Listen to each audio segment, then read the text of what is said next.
সেটা আমার কাছে কেমন যেন একটা নাটক বা ষড়যন্ত্রের মতো লাগে। সেটা হচ্ছে যে আমরা বাংলাদেশে ভোট অধিকার বা ভোট থেকে বঞ্চিত, আমরা বলি 16 বছর 17 বছর, কমপক্ষে 3টা নির্বাচন তো নির্বাচনই হয়নি, উন্মোচন হয় না। সাংবাদিকরা কারো কারো দলের সাথে সম্পৃক্ত হয়, তখনই তারা দল কানা হলে সঠিক তথ্য বা সঠিক অপরাধ বা কোনো সংবাদ তুলে ধরতে পারে না। এটা ষড়যন্ত্র করতে চাচ্ছে, এবং যে দল বেশি ভোট পাবে তারা যাতে ভোট না পায়, তাদের যাতে বদনাম হয়, তারা যাতে ক্ষমতায় না আসতে পারে, এই ধরনের সিচুয়েশন যত সৃষ্টি করা যাবে, দেরি হলে সৃষ্টি করব, তাদের বদনাম করব। আমাদের বাংলাদেশে ছাত্র সংসদগুলো নির্বাচিত হওয়া উচিত, এবং সেখানে নির্বাচন হলে কমপক্ষে ছাত্রদের সুবিধা অসুবিধা দেখার বা বলার একটা জায়গা থাকে, এবং সেটার জন্য ভালো হয়। পাশাপাশি রাজনীতিতেই যে নেতৃত্ব সৃষ্টি হয় এমন কথা না, নেতৃত্ব বিভিন্নভাবে সৃষ্টি হতে পারে। বাড়িতে বসেও যদি সাংসারিক কাজও একজনে করে, সেখানেও একটা নেতৃত্ব হয়। ঢাকা ইউনিভার্সিটিতে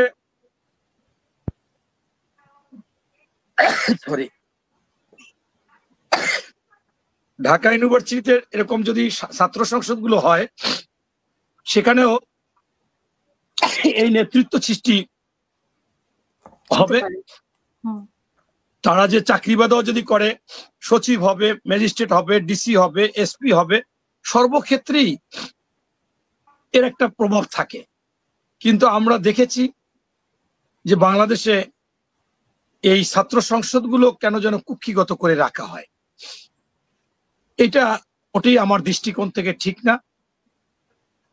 আমি একটি ছাত্র সংসদে নির্বাচন করে ঢাকা বিশ্ববিদ্যালয়ের শিক্ষা ও গবেষণা ইনস্টিটিউটে নির্বাচিত সাংস্কৃতিক সম্পাদক হয়েছিলাম আমান ভাইদের সাথে। পরবর্তীতে আমাকে আহ্বায়ক মানে ভিপির দায়িত্ব দিয়ে দেওয়া হয়।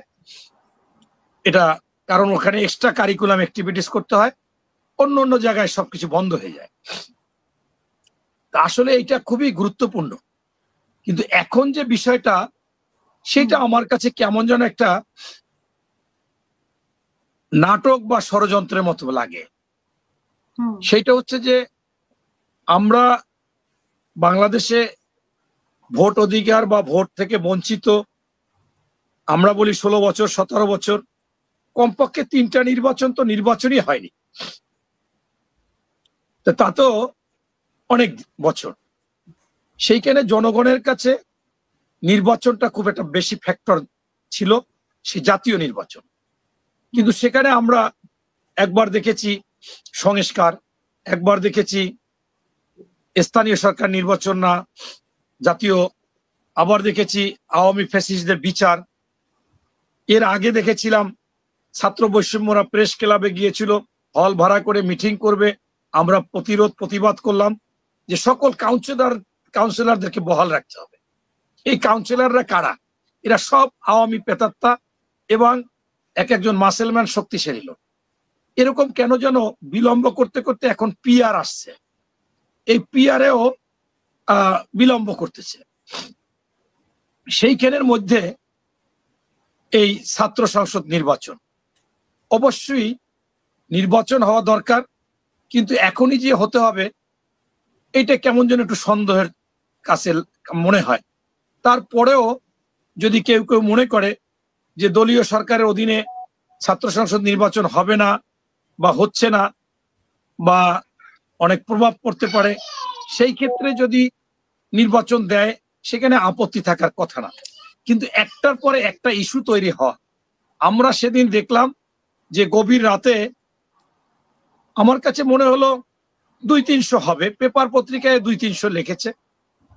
ঢাকা বিশ্ববিদ্যালয় তো আর 200-300 ছাত্র না, হাজার হাজার ছাত্র, 45 থেকে 50,000 ভোটার। সেইখানে যদি 200-300 জনে বলে হঠাৎ করে যে ছাত্র রাজনীতি চলবে না, হলে নিষিদ্ধ করতে হবে, এবং নিষিদ্ধ করে দিলেন। এখন এইটা নিয়ে আবার একটা ইস্যু হলো, আবার যদি কেউ একটা মামলা ঠুকে দেয়, এরকম নিয়ে বিভিন্ন ধরনের প্রভাব মানে কোন রকম সমস্যা হতে পারে। তারপরেও আমি মনে করি যে নির্বাচনটা হলে ভালো।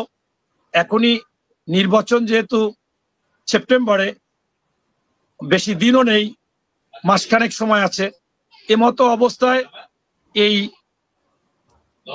বিশ্ববিদ্যালয়ের প্রশাসনকেও স্পষ্টভাবে একটি আপনার সবকিছু স্পষ্ট করতে হবে যে ঠিক আছে, হলের রাজনীতি থাকবে না, এইভাবে থাকবে বা এইভাবে থাকবে না। এখন পর্যন্ত কোনো কিন্তু এরকম কোনো নির্দেশনা প্রশাসনিক ভাবে ঢাকা বিশ্ববিদ্যালয় দেয়নি। এখানেও আমাদের কাছে একটু জটিল লাগতেছে। আমি আগেও অনেক টকশোতে বলেছি যে বাংলাদেশে জাতির বিবেক হচ্ছে সাংবাদিক, এরপর হচ্ছে শিক্ষক, এরপর হচ্ছে চিকিৎসক, এবং এরা জাতির ক্রান্তি লগ্নে, দেশের ক্রান্তি লগ্নে এরা এসে দাঁড়ানোর কথা, কিন্তু তারাও রাজনীতি করে। এই রাজনীতিতে অনেক কিছু সমস্যা হয়, সত্য উন্মোচন হয় না। সাংবাদিকরা কারো কারো দলের সাথে সম্পৃক্ত হয়, তখনই তারা দল কানা হলে সঠিক তথ্য বা সঠিক অপরাধ বা কোনো সংবাদ তুলে ধরতে পারে না। আবার যদি শিক্ষক করে রাজনীতি, আমরা দেখেছি, আমি যতদিন ঢাকা বিশ্ববিদ্যালয়ে পড়েছি তার আগ পর্যন্ত কখনো শুনিনি যে ঢাকা বিশ্ববিদ্যালয়ে একজন শিক্ষকের গায়ে হাত দিয়েছে, তাকে গালি দিয়েছে, তাকে খারাপ কিছু বলেছে। এখন দেখি সেটা হচ্ছে। সেদিন টিএসসিতে একজন প্রফেসর, ওনার বাড়ি আমার বাগেরহাটে, ইসলামিক স্টাডিজ ডিপার্টমেন্টের, আমি নাম না বললাম, সেইখানে কিছু ডিসপ্লে হয়েছে ৩৬ জুলাই উপলক্ষে। ৩৬ জুলাই উপলক্ষে ডিসপ্লে হলে ৩৬ জুলাইতেই থাকবে, সেখানে আমাদের হাসিনুর রহমান ভাইয়ের ছবিও থাকতে পারে যে গুম হয়েছিল। কিন্তু সেখানে দেখা গেল যে ৭১-এর বিতর্ক নিয়ে যাদের ছবি আছে সেটা নিয়ে আসছে। তাদের বিচার হয়নি, হয়েছে, এটা কোনো ব্যাপার না, এটা পরের চ্যাপ্টার, সেটা অন্য একটা জায়গায় আসবে, কিন্তু ওইখানে নিয়ে আসছে। তখনই দেখলাম ছাত্ররা যা তা ব্যবহার করলো, মারমুখী হয়ে গেল ওই জামাতি যে শিক্ষক তার প্রতি, প্রফেসর, এবং সে কথা ভালোভাবে বলতেও পারতেছিল না। বলছে যে আপনার হৃদয় রক্তকরণ হয় না আপনি যখন রাজাকারের ছবি তোলেন? হতেই পারে, কিন্তু হবে কেমন? উনি তো জামাতের বড় অবস্থানে আছে। ঠিক অন্য দলেও যদি এরকম শিক্ষকরা থাকে, বিএনপিতে, আওয়ামী লীগে, অনেক সময় এই ছাত্ররা প্রভাব বিস্তার করে, তাতে দেখা যায় অনেক সুবিধা অসুবিধা একসময় হালকা হয়ে যায়। হ্যাঁ, একসময় হালকা হয়ে যায়। এখন আপনার এই যে বিষয়গুলো, এগুলোর জন্য আপনার ছাত্ররা অনেক সময় অনেক কিছু করতে চায়।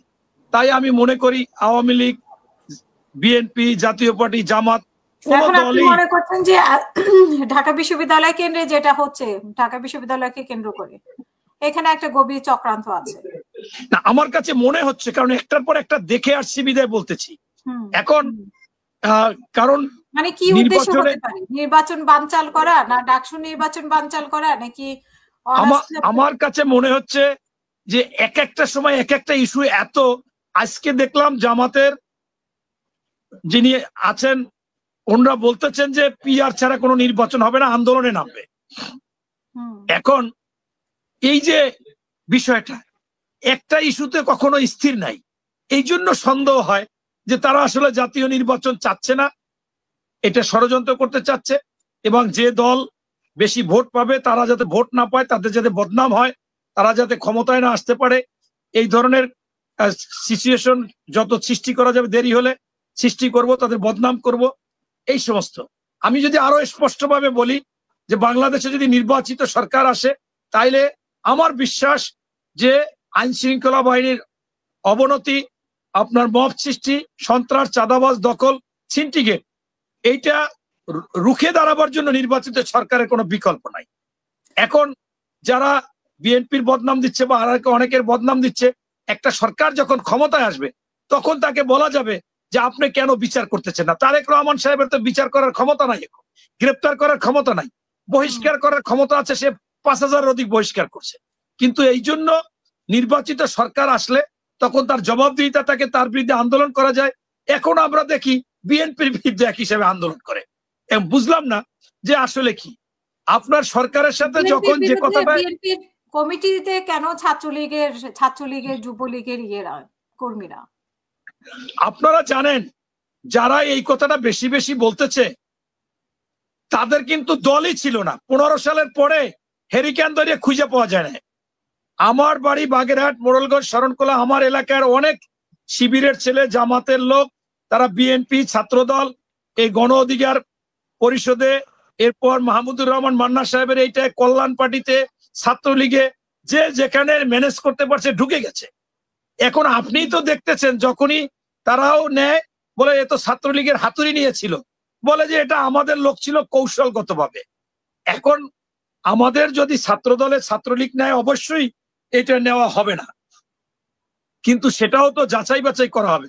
যারা বলতেছে তারা কি সঠিক পথে আছে কিনা সেটাও কিন্তু দেখতে হবে।